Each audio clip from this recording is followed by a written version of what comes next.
Cinema शौकीन सबका स्वागत करता है। आज हम बात करने वाले हैं सिटीजन केन के बारे में। ये कहानी है चार्ल्स फॉस्टर केन की। कहानी की शुरुआत होती है और हमें केन का घर देखने को मिलता है जिसका नाम है ज़ैंडू। और यहाँ पे हम देखते हैं कि केन की तबीयत बहुत ही ज्यादा खराब है और केन अपनी आखिरी सांसें गिन रहा है और केन के हाथ में एक छोटा सा स्नो ग्लोब है।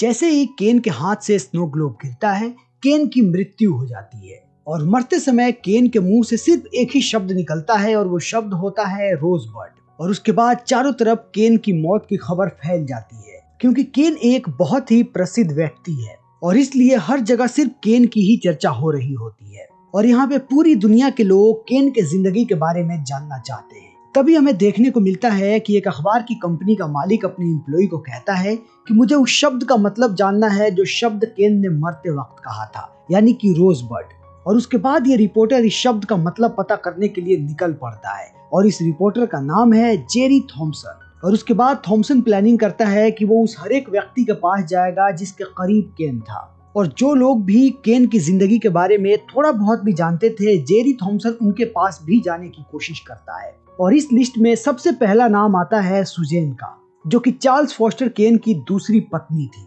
लेकिन सुजेन बहुत वक्त पहले केन से अलग हो गई थी। उसके बाद वो अपना नाइट क्लब चलाती है और अभी वो एक शराबी बन चुकी है। और यहाँ पे थॉमसन बहुत कोशिश करता है कि वो सुजेन से बात कर सके और उससे थोड़ी खबर निकलवा सके, लेकिन सुजेन यहाँ पे किसी से भी बात करने को तैयार नहीं होती। और इस चीज को देखने के बाद थॉमसन बहुत ही निराश होता है क्योंकि वो यहाँ पे बहुत उम्मीदें लेकर के आया था कि उसे यहाँ पे उसके सारे सवालों के जवाब मिल जाएंगे।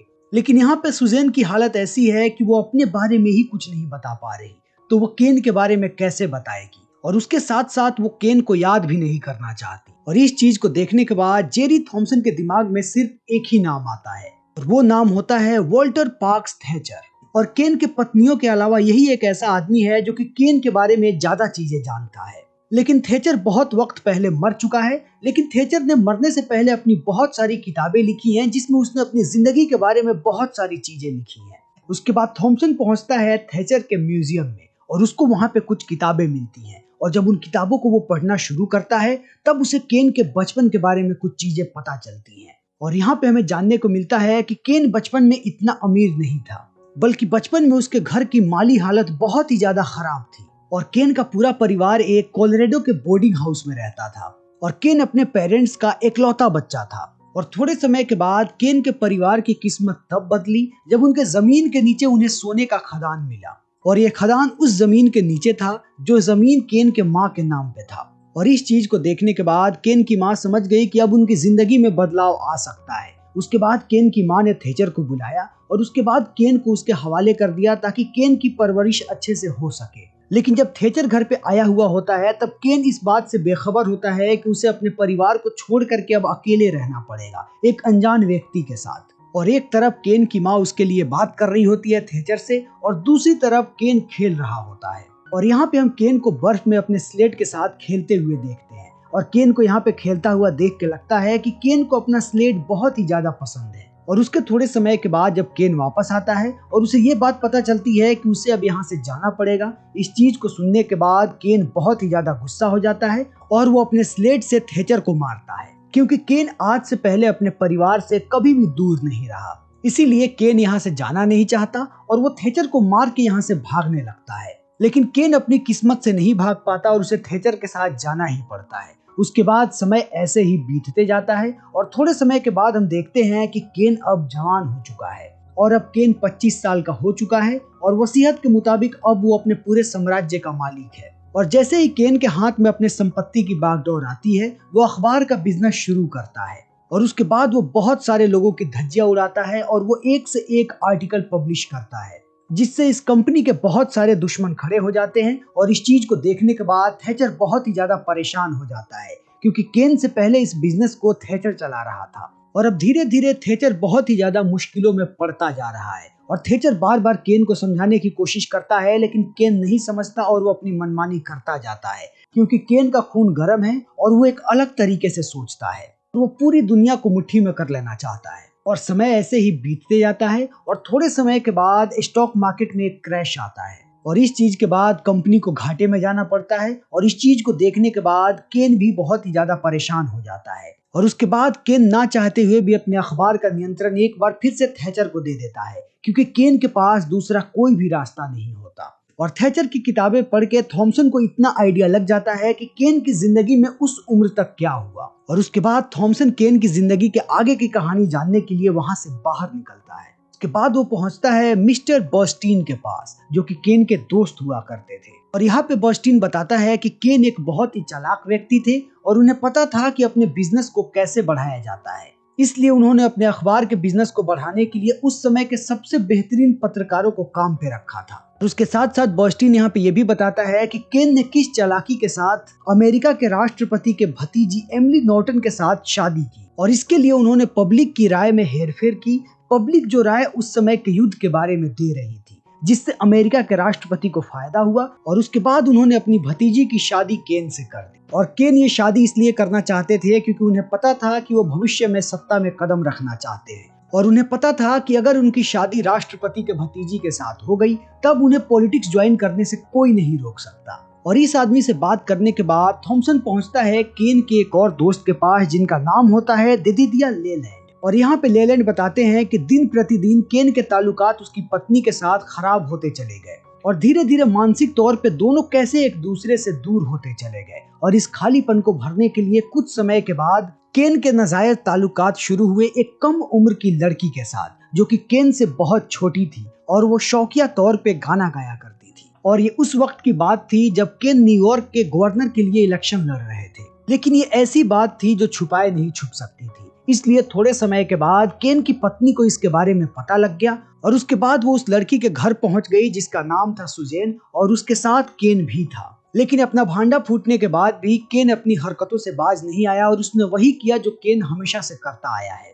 उसने सुजेन का साथ नहीं छोड़ा और उसने अपनी पहली पत्नी को ठुकरा दिया। और उसके बस थोड़े समय के बाद केन ने सुजेन से शादी कर ली। उसके बाद उसने सुजेन के लिए एक आलीशान ओपेरा हाउस बनवाया, जिसमें केन चाहता था कि सुजेन गाना गाए और परफॉर्मेंस दे, लेकिन सुजेन कभी भी एक अच्छी गायिका नहीं थी।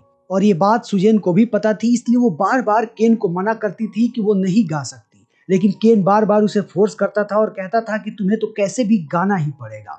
इसलिए सुजेन दबाव में आकर गाना गाती थी और परफॉर्मेंस देती थी, और उसके बाद पूरी दुनिया में उसकी खिल्ली उड़ाई जाती थी। और लेलैंड भी उसकी एक ओपेरा परफॉर्मेंस देखने के बाद रिव्यू लिखता है, जिसमें सिर्फ और सिर्फ नेगेटिव बातें होती हैं। और इस चीज को देखने के बाद केन कहता है कि बाकी इसका आगे का रिव्यू मैं लिखूंगा। और उसके बाद केन उस ओपेरा का बचा हुआ रिव्यू लिखता है, और केन भी इस रिव्यू में सिर्फ और सिर्फ नेगेटिव बातें लिखता है। लेकिन सुजेन को खुश करने के लिए केन लेलैंड को नौकरी से निकाल देता है, ताकि वो सुजेन से ये कह सके कि तुम्हारे बारे में जिसने नेगेटिव रिव्यू लिखा था, मैंने उसको नौकरी से निकाल दिया। और इतनी कहानी जानने के बाद थॉमसन पहुंचता है सुजेन के पास, क्योंकि अब वो इससे बात करने के लिए राजी हो चुकी है। जैसे ही सुजन थॉमसन से बात करना शुरू करती है, वो सबसे पहले अपने ओपेरा करियर के बारे में बातें करती है और कहती है कि उसे गाना बिल्कुल भी पसंद नहीं था, लेकिन फिर भी वो दबाव में गाना गाती रही और पूरी दुनिया में उसका मजाक बनता रहा। और जब वो इस चीज से तंग आ गई, तब उसने एक दिन खुदकुशी करने की कोशिश की। और इस चीज को देखने के बाद केन डर जाता है,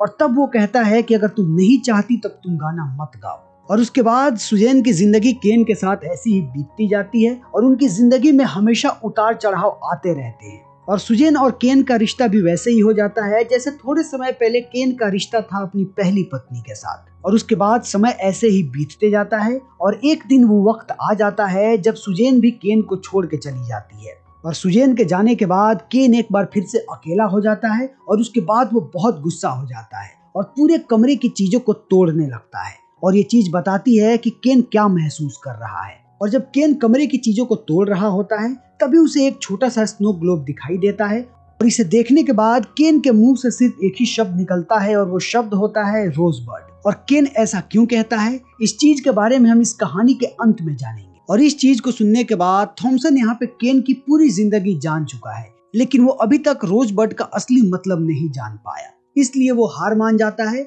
और कहता है कि शायद ये पहेली हमेशा ही एक पहेली बन के रहेगी, और कोई भी नहीं जान पाएगा कि आखिर रोजबर्ड का मतलब क्या है। और उसके बाद हम देखते हैं कि केन के घर के सारे सामान को बाहर निकाला गया है, और उसकी एक लिस्ट बनाई जा रही है कि उनके पास कौन कौन सी चीजें थी, और यहाँ पे जितनी भी बेकार चीजें हैं उनको नष्ट भी किया जा रहा है। और यहाँ पे जब नौकर सारी चीजों को निकाल रहे होते हैं, तभी एक नौकर को केन के बचपन का स्लेट मिलता है, जो कि अब बहुत पुराना और गंदा हो चुका है। और इस चीज को देखने के बाद वो नौकर इसे कबाड़ समझ के आग में फेंक देता है और उसके बाद ये स्लेट जलने लगता है। और जलते जलते हमारी नजर पड़ती है स्लेट पे और हम देखते हैं कि स्लेट पे लिखा है रोजबर्ड। और उसके बाद धीरे धीरे ये स्लेट जल जाती है और उसके साथ साथ रोजबर्ड लिखा हुआ अक्षर भी। और उसके बाद ये फिल्म यहीं पे खत्म हो जाती है। अब जानते हैं कि आखिर केन ने स्नो ग्लोब को देखने के बाद रोजबर्ड क्यों कहा। क्योंकि एक बार फिर जब केन अकेला हुआ तब उसे अपने बचपन की याद आई। उस बचपन की जब वो अपने माता पिता के साथ रहता था